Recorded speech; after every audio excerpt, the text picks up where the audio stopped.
Salut les praticiens et les praticiennes, j'espère que vous allez bien, thérapeutes et thérapeuteux aussi. J'espère que cette période de confinement se passe très très bien, que vous avez la pêche, que vous avez réussi quand même à trouver une certaine routine, parce que là ça fait un peu plus d'un mois que ça dure, et j'espère que ça va. Alors aujourd'hui, rapidement, donc j'avais fait un post ce matin sur Facebook, sur le groupe privé. Je pense que vous avez l'image là. Et du coup, donc le post c'était celui-là, c'était un coup de gueule amical, parce que j'ai mis des petits cœurs justement, sous forme de guillemets. Et, euh, et en fait, il y a une petite discussion qui s'en est suivie avec Martial et Sandrine, Elodie je crois aussi. Voilà. Et en fait, donc Martial me dit, j'aime beaucoup ta manière de rédiger. Est-ce du talent ou de la méthode? Alors, question difficile, ne serait-ce que pour la première moitié. Est-ce que c'est du talent? Je sais pas du tout. Si c'est du talent, moi je pense sincèrement que le talent, voilà, enfin, on va dire à 99% pour moi, il n'existe pas. C'est une question de travail et d'intérêt qu'on a pour certaines choses. Donc c'est une équation qui est assez simple à comprendre, assez vérifiable aussi dans la vie. C'est que il y a un truc qui vient de se casser la gueule. C'est mon trépied. Donc, peut-être qu'il n'est pas content. Donc, cette question, en fait, l'équation de comment arriver à faire quelque chose de bien, parce que je pense que c'est ça enfin, ce que je devine derrière la question de Martial, c'est comment reproduire le même processus d'écriture, ou de création de contenu. En fait, l'équation, elle est assez connue. D'ailleurs, il y a Idriss Aberkan qui en parle beaucoup, chercheur en neurosciences. C'est que l'équation qui produit ce résultat, alors je ne qualifie pas ce résultat, donc je vous laisse le soin de le faire, je ne dis pas s'il est bon ou pas. Moi, ça témoigne d'une émotion, d'une idée, à un instant T, ou un instant, ouais, que je voulais véhiculer sur cette page-là. Le but de cette idée, c'était de faire bouger les lignes, de faire bouger un petit peu, parce que c'est vrai que cette période de confinement, en fait, elle est compliquée parce qu'il y a du confinement, parce qu'on perd un petit peu ses repères, et puis on a très peu de visibilité sur l'avenir. On sait pas. Alors si vous êtes quelqu'un comme moi qui regarde pas la télé, qui écoute pas la radio, de manière complètement hermétique, donc je pense que ça va, vous vous en sortez bien pendant cette période de confinement. Si vous regardez la télé, chose que je vous déconseille fortement, ne serait-ce que pour ce qu'on appelle les informations, qui n'en sont pas d'ailleurs, c'est pas de l'info. Donc si vous regardez ce qu'on appelle l'information, les JT, tout ça, ça peut vraiment jouer sur le moral, et puis vous n'avez pas de visibilité. C'est ça le pire avec ces modes enfin ces produits d'information, parce que c'est un produit, c'est pas de l'info, c'est que ça vous ôte l'espoir, en fait, ça vous casse toute dynamique, toute force, toute énergie. C'est énergivore, c'est des vampires. Et du coup, quand vous vous isolez de tout ça et que vous reconcentrez, je vais y arriver, sur certaines choses qui sont importantes, j'en parle un petit peu brièvement. Par exemple, comment l'idée, c'est voilà, se recentrer sur soi, se mettre en place des méthodes, ou une méthode simple et éthique pour avoir des bons clients, etc. Donc en fait, pour retravailler sa communication, pour retravailler aussi son positionnement, de se dire voilà, qu'est-ce que je fais de mal, de pas bien pour mon activité. Alors pas bien, pas au sens moral, éthique, hein, mais au sens technique, on va dire qu'est-ce que voilà, stratégiquement, est-ce que c'est plutôt intéressant de faire ça ou ça. Donc toutes ces questions-là, moi je les travaille déjà avec les praticiens et les thérapeutes en coaching, en accompagnement. C'est assez intense, mais si vous n'êtes pas encore en accompagnement, si vous en avez, peut-être vous en avez pas besoin aujourd'hui, à ce stade-là, peut-être vous en avez besoin, mais vous avez encore besoin de mûrir certaines choses pour passer à l'action, pour partager votre expérience, pour chercher une solution, on va dire, qui vous est adaptée. Donc, si vous êtes dans ce cas de figure-là, c'est vraiment le moment.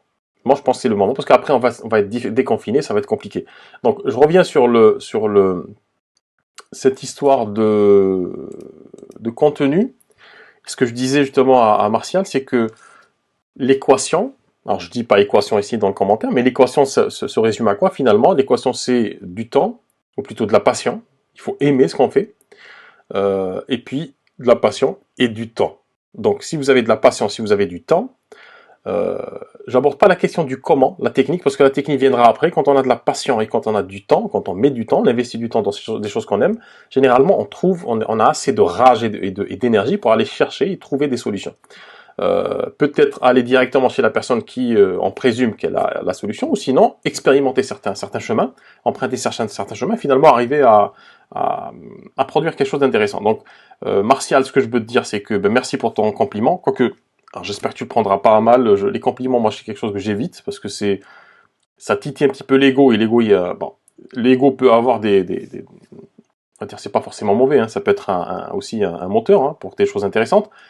Mais généralement, je me méfie des compliments. Je les prends avec des pincettes, de grosses pincettes. Mais je te remercie. Merci beaucoup pour ton appréciation, pour ton intention plutôt. Et puis, est-ce que c'est du talent de la méthode? Je sais pas. Le talent pour moi, c'est 99% de boulot, de temps et de passion. Et de sueur et de transpiration mais ça se fait, c'est comme du sport. C'est-à-dire que faut pas le comprendre comme quelque chose qui est douloureux, qui est lourd, pas du tout. C'est quelque chose qu'on fait avec amour, avec obstination, avec détermination, avec abnégation, parce qu'on aime ça. Au même titre qu'un effort sportif, on le fait, on souffre. Enfin, les vues de l'extérieur, c'est affreux. Mais quand on fait ça, on est bien, on est très bien. Donc le talent, je sais pas. Alors si le talent c'est du travail et faire les choses qu'on aime, oui, c'est du talent dans ce cas-là. Et puis est-ce que c'est une méthode? Oui, en fait c'est une méthode qui moi peut-être que là sur ce poste-là, en fait, je voulais qu'il soit assez émotionnel, c'est très important. Pour ça je voulais aussi faire cette vidéo, c'est important de mettre de l'émotion dans ce qu'on fait parce qu'on est des êtres émotionnels.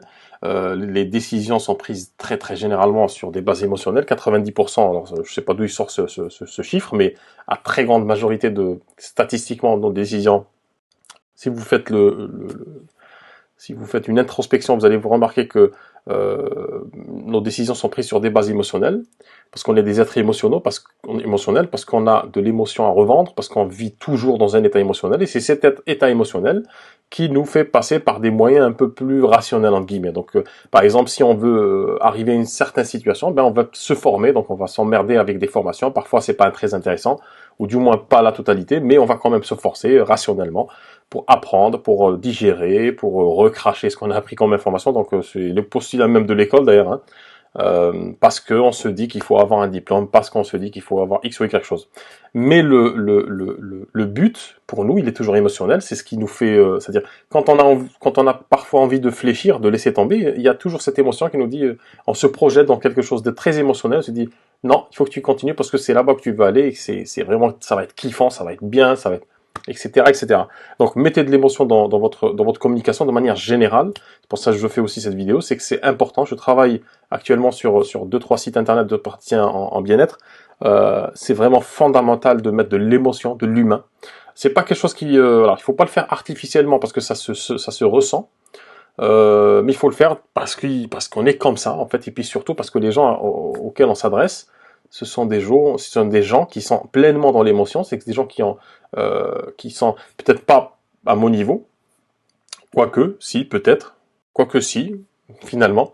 Les personnes auxquelles vous vous adressez en tant que praticien et en tant que thérapeute, c'est des gens qui ont besoin, à un moment ou à un autre, de votre compétence parce qu'ils n'ont pas besoin de technique, ils n'ont pas besoin d'apprendre votre technique, ils ont besoin que vous les aidiez à transcender une souffrance, à aller au-delà d'une souffrance ou d'un blocage, de quelque chose qui est vraiment une situation qui est vraiment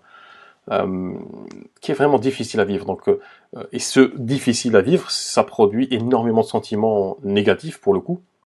Donc c'est important de mettre de l'émotion dans ce que vous faites. Et si le talent, en fait, si on peut résumer le talent à cette formule-là, c'est-à-dire que c'est de la passion, c'est de l'amour, c'est de la compassion, c'est de la bienveillance, c'est de l'empathie. Si vous comprenez bien en fait à qui vous vous adressez et que vous avez à cœur de les aider. Alors, le premier jet, ce que j'expliquais à Martial, c'est que le premier jet va être très émotionnel, c'est ce que je vous conseille de faire. Du moins, c'est ma pratique à moi. Très intuitif, c'est-à-dire que je vais commencer par écrire, guidé par cette idée. Pour moi, l'idée ici, c'est de vous dire, bougez-vous le popotin, pour pas dire un mot grossier. C'est de se bouger et de se dire, il faut profiter de cet instant maintenant, de ce moment de confinement, parce que c'est une contrainte qui nous est imposée, mais il faut en profiter parce que c'est pas forcément. Alors, dans l'absolu, c'est pas bien, une privation de liberté, mais là, on est en tôle et puis imaginez, vous êtes en tôle et imaginez que vous êtes au lieu de passer votre 30 jours, 60 jours, 3 mois, ou 4 mois, ou 1 an, ou 10 ans dans une prison où il n'y a que des murs, là, vous allez les passer dans une bibliothèque. Ça change complètement la donne. Donc, moi, l'idée, c'est de me dire comment je peux... parce que certains sont encore dans cette inertie, pas parce qu'ils sont inertes de nature, mais parce que le contexte, puis là, aller sur Facebook, même les publications qu'on a sur les trucs positifs, s'il y a trop de trucs positifs, ça fait trop gaga, ça noie dans un magma comme ça, et puis c'est visqueux. C'est comme ça, moi, que je le ressens, c'est visqueux, n'arrive pas. On est là, et puis, il faut pas oublier que il y a un effet psychologique, le fait d'aller sur Facebook ou Instagram, tous les réseaux sociaux, hein, comme ça, de faire défiler le fil sans arrêt. C'est un fil infini, d'ailleurs, d'actualité. C'est fait pour exprès, d'ailleurs, pour nous garder dans ce fil-là. Donc, on perd beaucoup de temps, on perd beaucoup d'énergie, puis c'est l'ascenseur émotionnel. C'est-à-dire que même Facebook et les autres réseaux sociaux, bon, je parle surtout de Facebook, Instagram est un peu plus positif d'ailleurs, bizarrement. Mais Facebook, on a de tout. On a, alors on peut voir des photos de chats. Derrière, on peut voir un type se faire planter. Ensuite, on va voir des choses. On va voir des choses différentes. Il y a tout le monde qui se connecte là. Hop.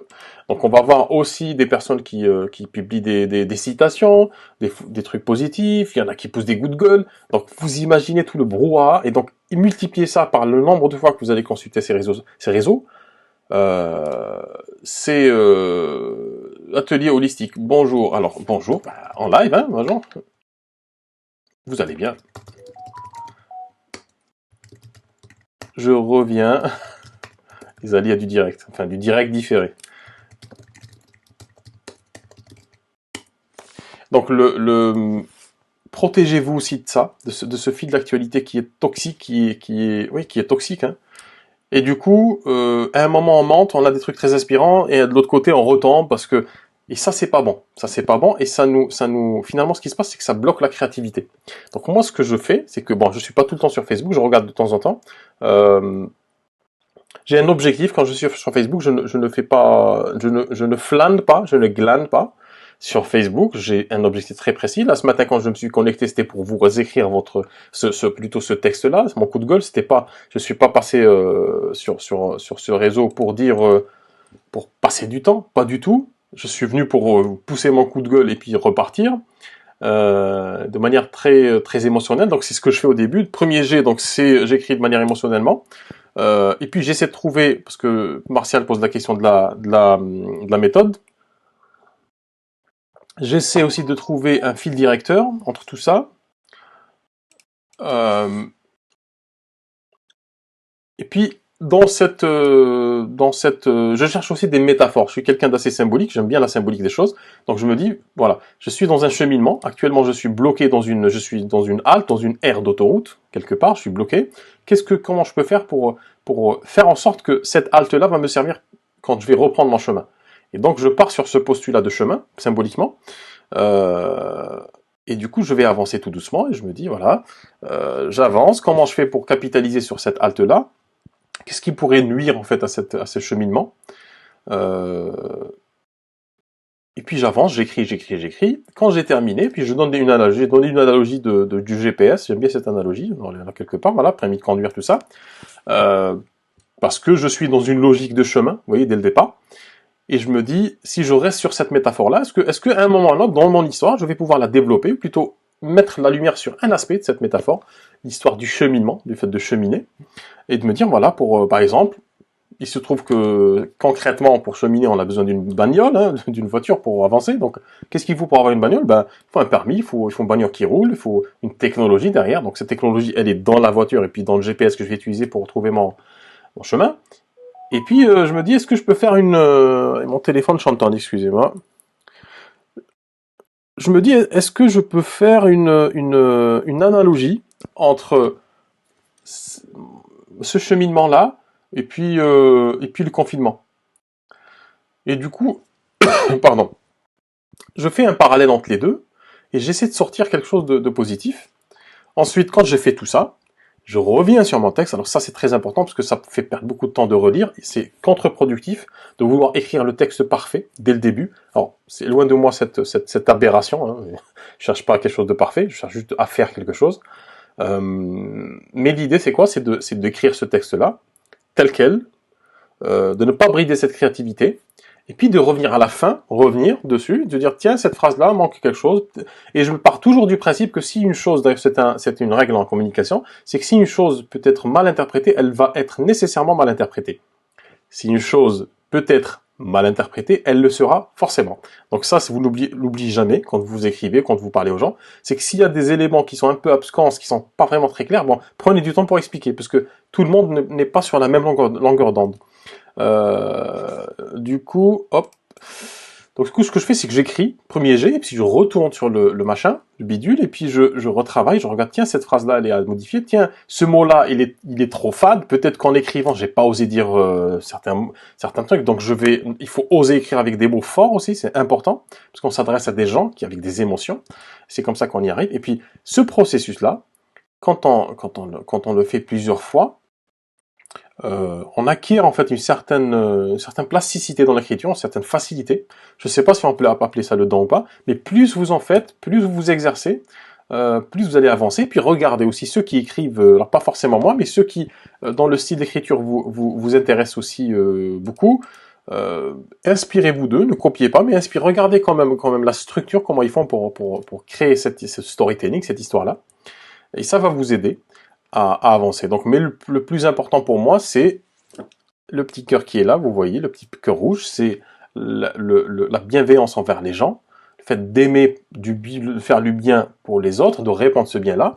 Si vous avez ce sentiment-là dès le départ quand vous avez créé votre contenu, ça ne peut être que meilleur, ça peut être qu'intéressant. Après, bien sûr, il y a des structures de contenu qu'on peut utiliser. Sur ce post-là, j'ai pas utilisé forcément de manière consciente, on s'entend bien, une structure posée. Ce que vous pouvez faire, c'est bien sûr, vous avez des structures que vous pouvez utiliser. Il y a des structures qui sont disponibles d'ailleurs dans l'espace de formation. Sur lecoindespraticiens.fr, vous avez quelque part, je vais vous montrer de suite avant que j'oublie.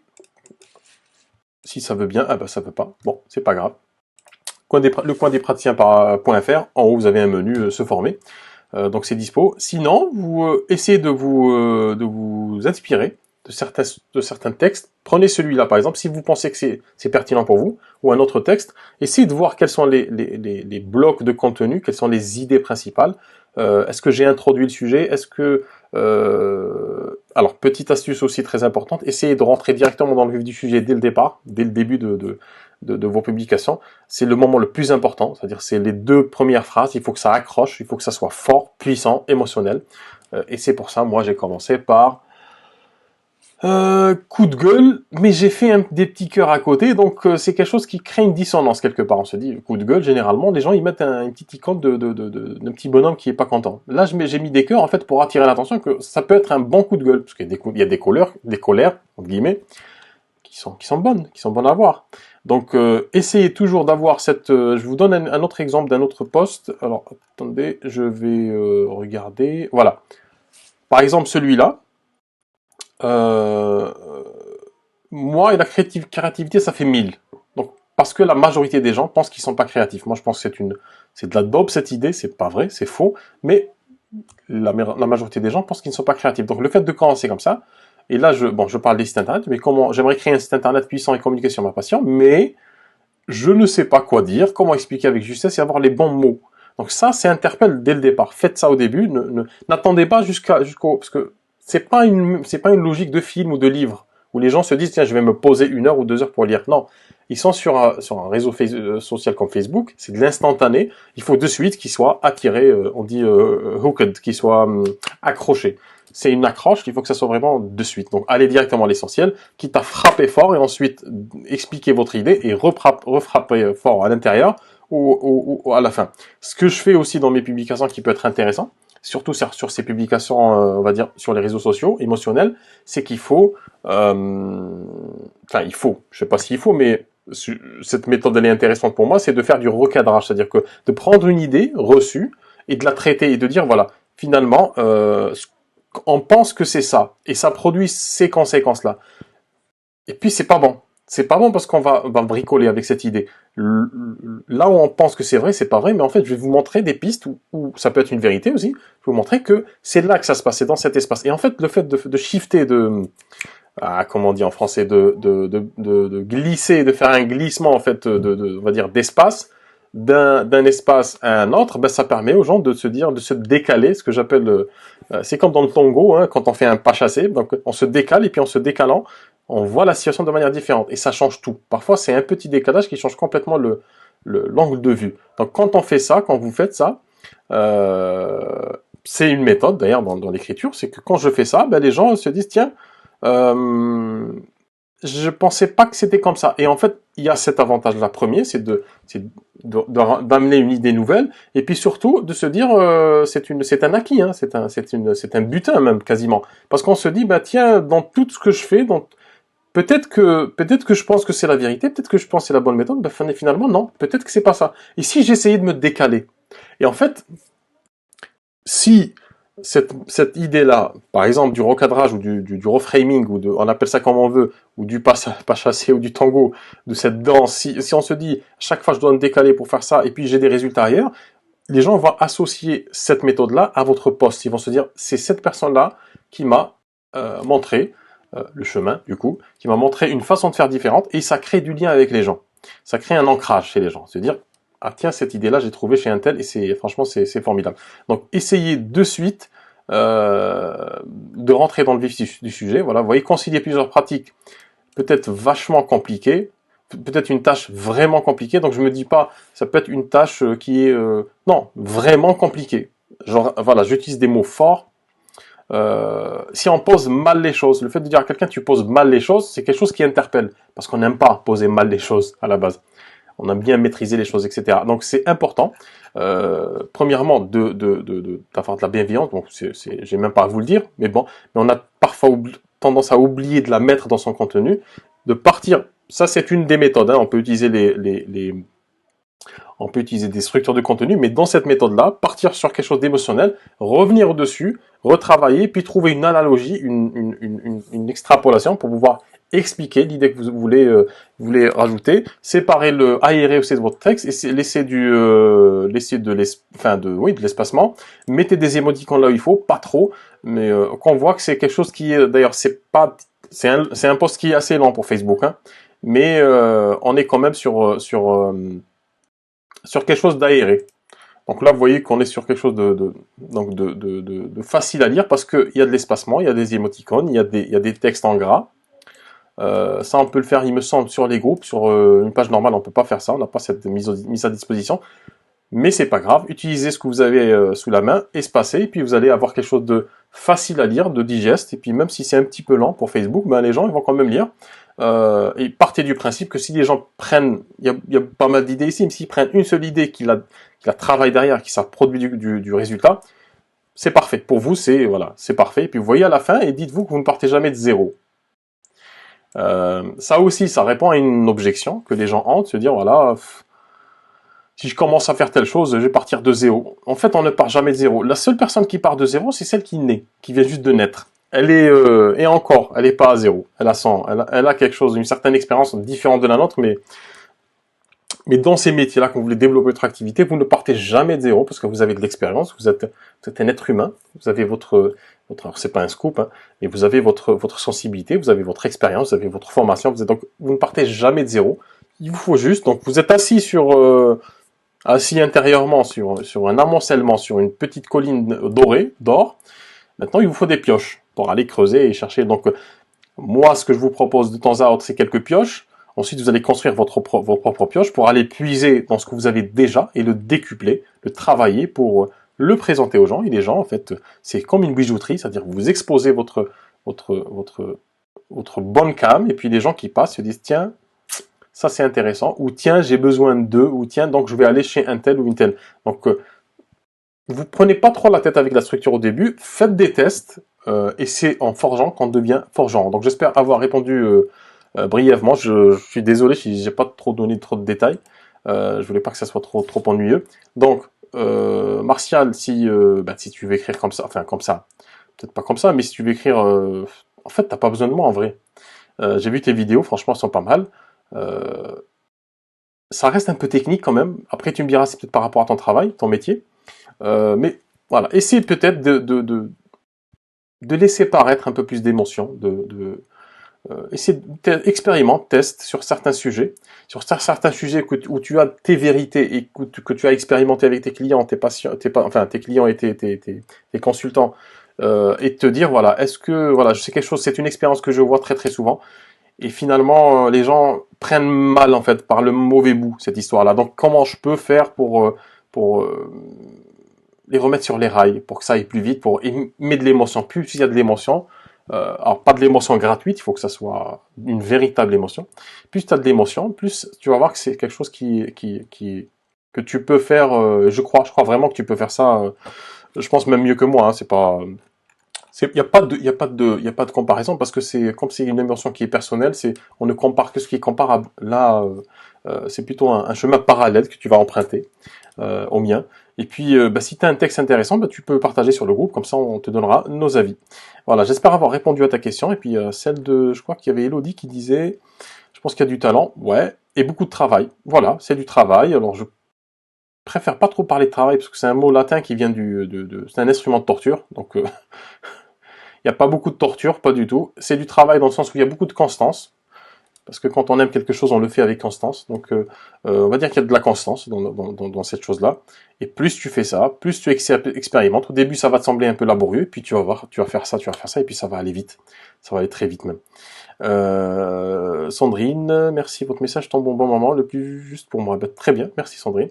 Et puis je vous dis à bientôt. Si vous avez des questions, n'hésitez pas. Et puis profitez vraiment de ce moment de confinement pour vous recentrer sur l'essentiel, vos proches, votre famille, recontacter vos clients, peut-être certains sont dans des situations un peu délicates, et puis travailler sur ce qui peut vous aimer, enfin vous aimer, le lapsus, ce que vous aimez, ce qui vous aidera à développer votre activité. Si vous avez des questions, on en parle sur le groupe ou par message privé. Je vous dis ciao ciao.